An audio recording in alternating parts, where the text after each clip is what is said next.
చూసుకున్నట్టయితే కాంగ్రెస్ మేమే అధికారంలో ఉన్నాం, మేమే గెలుస్తామని కాంగ్రెస్ కాన్ఫిడెన్స్ ఉంది. మేము కాంగ్రెస్ పార్టీని నమ్మి మోసపోయి గోసపడుతున్నాము అని చెప్పి అందరూ ఇదే మాట చెప్తా ఉన్నారు.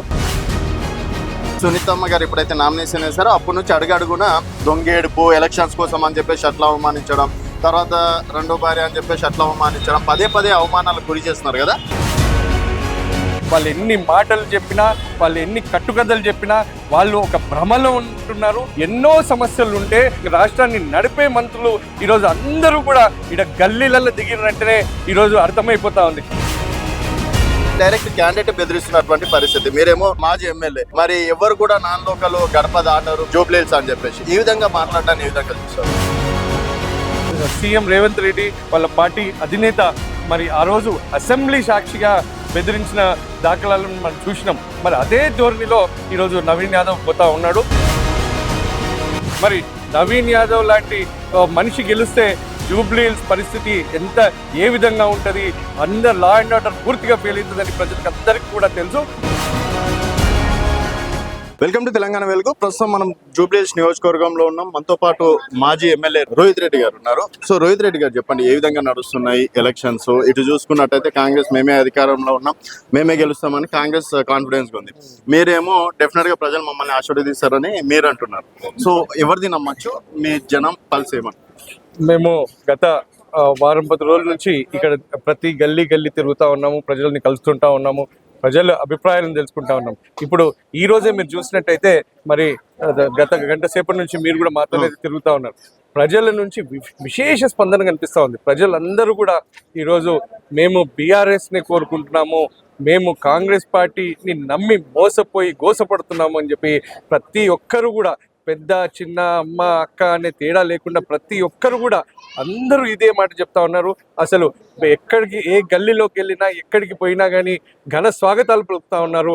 మీరు బీఆర్ఎస్ అని చెప్పేసి మమ్మల్ని అందరినీ ఎంతో ప్రేమ ఆదరణ చూపిస్తూ ఉన్నారు. ఈ ప్రేమ ఆదరణ చూస్తుంటైతే మరి వాళ్ళకు అర్థమవుతా ఉంది. మరి ఈరోజు తెలంగాణ దుస్థితి ఏ విధంగా తయారైందో మేము వాళ్ళకి చెప్పనవసరం లేదు, వాళ్ళే స్వచ్ఛందంగా చెప్తా ఉన్నారు. మరి 6 గ్యారంటీలు అని చెప్పేసి 420 హామీలు అన్నీ కూడా మోసపూరిత మాటలు, అబద్ధాలు, బూటకపు మాటలు చెప్పి ప్రజలను మోసం చేసినారు. మేము చదువుకున్న వాళ్ళము, మరి మేమైతే నమ్మలేదు. బట్ కాకపోతే ఈ విధంగా అయింది. మరి ప్రజలు ఎన్నో అవస్థలు, ఎన్నో ఇబ్బందులు పడతా ఉన్నారు.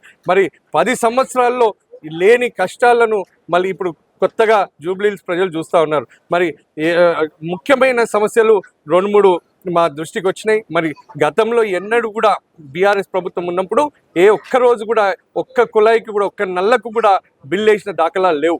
మరి ఇప్పుడు చూసినట్టయితే మరి ఆ బిల్లులు పేరుకుంటూ పోతా ఉన్నాయి. వాళ్ళందరూ భయోగ్రస్తులు ఉన్నారు. వాళ్ళందరూ ఒకటే అంటున్నారు, ఏదో జిహెచ్ఎంసీ ఎలక్షన్ల కోసం మా దగ్గర నుంచి డబ్బులు తీసుకుంటలేరు, కానీ జిహెచ్ఎంసీ ఎలక్షన్లు అయిపోగానే మరి ఇవన్నీ ఎరియర్స్తో మా మీద వేస్తే మేము పేద ప్రజలం ఎట్టుపోవాలా అని చెప్పేసి ప్రతి ఒక్కరు ఇదే చెప్తున్నారు. మీరు ఈ విధంగా చెప్తున్నారు, ఈ 2 సంవత్సరాల్లో కానీ అభివృద్ధి 6 నెలలు అవుతుంది అని చెప్పేసి డైరెక్ట్ మంత్రులు అంటున్నటువంటి మాట. సో కేవలం ఇది ఎలక్షన్ స్టంట్ అనుకోవచ్చా? ఇంకోటి డైరెక్ట్ క్యాండిడేట్ బెదిరిస్తున్నటువంటి పరిస్థితి. మీరేమో తాండూరు మాజీ ఎమ్మెల్యే, మరి ఎవరు కూడా నాన్ లోకల్ గడప దాటరు బీజేపీ అంటే జూబ్లీహిల్స్ అని చెప్పేసి ఈ విధంగా మాట్లాడడాన్ని ఏ విధంగా చూస్తారు? ఇది సీఎం రేవంత్ రెడ్డి ధోరణినే ఈరోజు ఇక్కడ జూబ్లీహిల్స్ వాళ్ళ క్యాండిడేట్ నవీన్ యాదవ్ కూడా అదే ధోరణి ఫాలో అవుతా ఉన్నాడు. మరి యథా రాజా తదా ప్రజ అన్నట్టు మరి ఆయన గూటికి సంబంధించిన వాళ్ళు అందరూ కూడా అదే ధోరణిలో ఉన్నారు. మరి వాళ్ళ సీఎం రేవంత్ రెడ్డి వాళ్ళ పార్టీ అధినేత మరి ఆ రోజు అసెంబ్లీ సాక్షిగా బెదిరించిన దాఖలాలను మనం చూసినాం. మరి అదే ధోరణిలో ఈరోజు నవీన్ యాదవ్ పోతా ఉన్నాడు. ఈ బహిరంగంగానే మీరు చూసినట్టయితే ప్రజలు వాస్తవంగా కూడా ఈరోజు ప్రజలందరూ కూడా ఒక భయంలో ఉన్నారు. మరి నవీన్ యాదవ్ లాంటి మనిషి గెలిస్తే జూబ్లీహిల్స్ పరిస్థితి ఏ విధంగా ఉంటుంది, అందరు లా అండ్ ఆర్డర్ పూర్తిగా ఫెయిల్ అవుతుందని ప్రజలకు అందరికీ కూడా తెలుసు. అదేవిధంగా మరి బీఆర్ఎస్ శ్రేణులు ఎవ్వరు కూడా భయపడేటోళ్ళు ఎవ్వరు లేడీడా. మరి ఆయన హెచ్చరిస్తే, ఆయన బెదిరిస్తే ఈడ తోకలు ముడిచెట్టులు ఎవరు లేరు. ఇంకా రెట్టింపు ఉత్సాహంతో, ఇంకా ఉత్తేజంతో బీఆర్ఎస్ శ్రేణులు మరి మేము జూబ్లీహిల్స్ ఎన్నికలలో మేము వస్తామని చెప్పి ఈరోజు తెలంగాణ రాష్ట్ర వ్యాప్తంగా మరి స్వచ్ఛందంగా ప్రతి ఒక్కరు కూడా వచ్చి మన తెలంగాణ కోసం, మన హైదరాబాద్ కోసం మళ్ళీ తెలంగాణకు పూర్వ వైభవం రావాలి, మళ్ళీ బీఆర్ఎస్ ప్రభుత్వం వస్తేనే పేద ప్రజలకు న్యాయం జరుగుతుంది, పేద ప్రజలకు మంచి రోజులు వస్తాయనే ఉద్దేశంతో, ప్రజాసేవా దృక్పథంతో, ప్రజల కష్టాలు తెలుసుకున్న వాళ్ళంగా, మరి తెలంగాణ సాధించిన వాళ్ళంగా, తెలంగాణను దేశంలోనే నెంబర్ 1 రాష్ట్రం చేసిన సత్తా బీఆర్ఎస్ ప్రభుత్వానికి ఉంది, బీఆర్ఎస్ పార్టీకి ఉంది.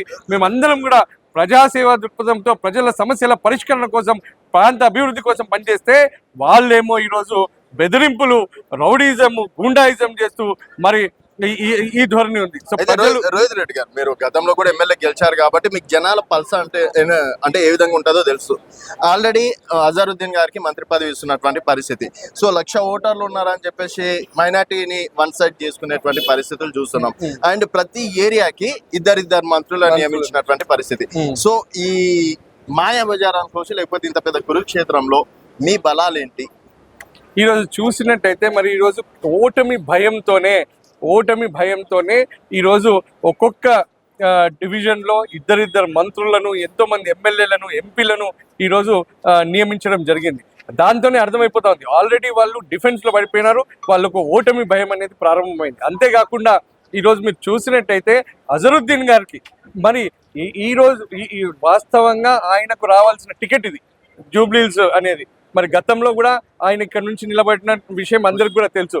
మరి ఈరోజు మీరు చూసినట్టయితే అజరుద్దీన్ గారికి ఈరోజు పొద్దున్నే కొంతమంది మైనారిటీ వాళ్ళ ఇంట్లోకి వెళ్ళినప్పుడు వాళ్ళు చెప్తా ఉన్నారు, సాబ్ ఏదో చాక్లెట్ దిఖారా హై, గత ఎన్నికల్లో ఏ విధంగా అయితే మరి ప్రజలకు ఎన్నో హామీలు, దొంగ మాటలు చెప్పి మోసం చేసిండో మళ్ళీ ఇప్పుడు అదే పని చేస్తా ఉన్నాడు. మైనారిటీలు ఎవ్వరు కూడా ఈరోజు రేవంత్ రెడ్డి మాటలను కానీ, కాంగ్రెస్ పార్టీని కానీ నమ్మే పరిస్థితుల్లో లేదు. వాళ్ళందరూ కూడా చెప్తా ఉన్నారు, సాబ్ ఇదంతా కూడా కేవలం ఈ ఎలక్షన్ స్టంట్ అని చెప్పి మేమంటున్నది కాదు, ప్రజలు స్వతహాగా వాళ్ళంతలో వాళ్ళే చెప్తున్న విషయం ఇది. అజరుద్దీన్ గారికి వాస్తవంగా కూడా ఆయన సీటును గుంజుకొని మరి ఈ రోజు దాకా ఆయనకు ఎమ్మెల్సీ పదవి కూడా ఆయనకు రాలేదు. మరి గవర్నర్ గారు ఇంకా సంతకం పెట్టలేదనే విషయం మనకు అందరికీ తెలుసు. మరి అటువంటిది ఈరోజు మంత్రి పదవి ఇచ్చి మోసం చేద్దామన్నా కానీ ప్రజలు ఒక్కసారి మోసపోయినారు, రెండోసారి మోసపోరు. మరి మైనారిటీలు మొత్తం మా వైపే ఉన్నది అది అది అది వాళ్ళ భ్రమ. వాళ్ళు ఈరోజు ఇప్పుడు మనం తిరుగుతున్నదంతా కూడా ఇది ఒక మైనారిటీలకు సంబంధించిన కాలనీలు ఇవి. ఇక్కడ మీరు చూస్తే ఎంత ఆదరణ కనిపిస్తా ఉందో మీరే చూస్తా ఉన్నారు. మైనారిటీలు తప్పకుండా ఈరోజు మాతోనే ఉన్నారు, మైనారిటీలు చెప్తా ఉన్నారు. మరి గతంలో షాదీ ముబారక్ కావచ్చు, పెన్షన్లు కావచ్చు, అదేవిధంగా టిమ్రీ స్కూల్స్ కావచ్చు, వాళ్ళకు అన్ని విధాలుగా రంజాన్ తోఫాలు కావచ్చు, ప్రతి ఒక్కటి కూడా మైనారిటీకి దేశంలో ఎవ్వరు చేయలేని వెల్ఫేర్ స్కీమ్స్ని బీఆర్ఎస్ ప్రభుత్వం ఇచ్చింది. మరి ఈరోజు చూస్తే ఇవన్నీ కూడా గాలికి కొట్టుకుపోయినాయి. మరి ఈ ప్రభుత్వానికి ఏది కూడా శాతం కాదు. మైనారిటీలను మేము తప్పకుండా మళ్ళీ బీఆర్ఎస్ తోనే మేము ఉంటామని చెప్పి వాళ్ళు చెప్తా ఉన్నారు. అయితే రోహిత్ రెడ్డి గారు, ఇప్పుడు ఫైనల్ గా మనం మాట్లాడుకున్నట్టయితే సునీతమ్మ గారు ఎప్పుడైతే నామినేషన్ వేశారో అప్పటి నుంచి అడుగడుగున మంత్రులు అంటే దొంగేడుపు, ఎలక్షన్స్ కోసం అని చెప్పేసి అట్లా అవమానించడం, తర్వాత రెండో భార్య అని చెప్పేసి అట్లా అవమానించడం, పదే అవమానాలకు గురి చేస్తున్నారు కదా. మరి జనాలు అంటే వీళ్ళ మాటలను నమ్మే పరిస్థితిలో ఉందా, మీ మాటలను నమ్మే పరిస్థితి? ప్రజలకు అన్ని విషయాలు చాలా క్షుణ్ణంగా గమనిస్తూ ఉన్నారు. మీరు ఈరోజు సోషల్ మీడియా మాధ్యమాల్లో చూసినట్టయితే మరి ప్రజలు ఏ విధంగా స్పందిస్తున్నారని చాలా స్పష్టంగా, చాలా క్లియర్గా అర్థమవుతా ఉంది. అంతేకాకుండా జూబ్లీహిల్స్ నియోజకవర్గం అనేది ఇది ఒక మిక్స్డ్ క్రౌడ్ ఉంటుంది. ఇక్కడ చదువుకున్న వాళ్ళు ఉంటారు, అదేవిధంగా చాలా నిరుపేదలు కూడా ఉంటారు. మరి నిరుపేదలేమో మరి మాకు ఏదేదో కాంగ్రెస్ వాళ్ళు ఇచ్చిన హామీలను నమ్మి మోసపోయి ఈరోజు గోసపడుతున్నాము. 50 గజాలు ఈరోజు పొద్దునే ఒక పెద్దమని చెప్తా ఉన్నాడు, 50 గజాలు ఇల్లు నాది, దానికి 30,000 ట్యాక్స్ వస్తూ ఉంది, మేము ఎక్కడి నుంచి కడతాం సార్? మరి గతంలో ఎంత ట్యాక్స్ వచ్చేదన్నా అని నేను అడిగితే 1700 రూపాయలు, 1700 రూపీస్ వస్తుండే ఇంతకుముందు, ఇప్పుడు 30,000 రూపాయలు వేస్తున్నారు. మేము ఎక్కడి నుంచి తేవాలి? ఈరోజు నల్ల బిల్లులు వేస్తున్నారు, కరెంటు చక్కగా ఉండలేదు. అసలు ఏ స్కీములు ఇచ్చిన దొంగ హామీలు ఇవ్వడమే కాకుండా మరి ఇప్పుడు గతంలో ఉండేవి కూడా వాళ్ళు చక్కగా చేయలేకపోతున్నారు, చాతగాని ప్రభుత్వం అని చెప్పేసి వాళ్ళు చెప్తా ఉన్నారు. ఇప్పుడు రేపటి నుంచి కేటీఆర్ గారిది, ఎల్లుండి నుంచి రేవంత్ రెడ్డి గారి రోడ్ షోలు, సో ఎవరిది ఎక్కువ మైలేజ్ వస్తుంది అనుకోవచ్చు? ప్రజాదరణ ఈ రోజు తప్పకుండా బీఆర్ఎస్ తోనే ఉంది. వాళ్ళు ఎన్ని మాటలు చెప్పినా, వాళ్ళు ఎన్ని కట్టుకథలు చెప్పినా వాళ్ళు ఒక భ్రమలో ఉంటున్నారు, వాళ్ళు ఒక భయంలోకి ఆల్రెడీ వెళ్ళిపోయినారు. తప్పకుండా వాళ్ళకు ఓటమి భయంతోనే మరి రోజు ఇటువంటి విధమైన ప్రచారాలు కావచ్చు, ఇంతమంది మంత్రులు ఈరోజు రాష్ట్రంలో ఎన్నో సమస్యలు ఉంటే రాష్ట్రాన్ని నడిపే మంత్రులు ఈరోజు అందరూ కూడా ఇక్కడ గల్లీలలో దిగిన వెంటనే ఈరోజు అర్థమైపోతా ఉంది. మరి తప్పకుండా నేను చెప్తా ఉన్నాను, ఈరోజు కేటీఆర్ గారు ఒక రోల్ మోడల్.